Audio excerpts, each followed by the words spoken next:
జిన్నారం అడవుల్లో గ్రహాంతర వాసులు గొర్రెలను చంపుకుని తింటున్నారంటూ సోషల్ మీడియాలో ఫోటోలు వైరల్ అయ్యాయి. అటవీ శాఖ అధికారులు ఏర్పాటు చేసిన సీసీ కెమెరాల్లో దొరికిన ఫోటోలంటూ నెటిజన్లు విపరీతంగా షేర్ చేస్తున్నారు. జిన్నారంలోని ఓ గూడెంలో ఇటీవలి కాలంలో పెద్ద సంఖ్యలో గొర్రెలు చనిపోయాయి. తరచూ ఇలాంటి ఘటనలు జరుగుతుండటంతో అటవీ అధికారులు సీసీ కెమెరాలు ఏర్పాటు చేశారని, ఫోటోల్లో అతిపెద్ద పాదం కనిపించిందంటూ ప్రచారం ఊపందుకుంది. ఆది మానవుల ఆనవాళ్లతో పాదం, కాలివేళ్లు ఉన్న ఫోటోలు, గ్రహాంతర వాసులను పోలిన వ్యక్తుల ఫోటోలంటూ ప్రచారం ఉధృతమైంది. 2 కొమ్ములు, పెద్ద చేతులు, కాళ్లు, గోర్లు ఉన్న ఫోటోలు వైరల్ అయ్యాయి. అయితే ఈ ఫోటోలన్నీ నిజమైనవి కావని చాలా మంది కొట్టిపారేస్తున్నారు.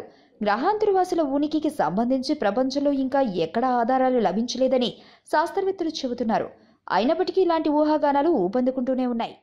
ఆరోగ్యవంతమైన జీవితం కోసం మనం పాటించాలి కొన్ని నియమాలని. చిన్ని చిట్కాలతో చింతలేని జీవితాన్ని ఎలా గడపాలి అనే దానికి వీక్షిస్తూనే ఉండండి మన ఆరోగ్యం యూట్యూబ్ ఛానల్. మరిన్ని ఆరోగ్య సూత్రాలకు సబ్స్క్రైబ్ చేసుకోండి.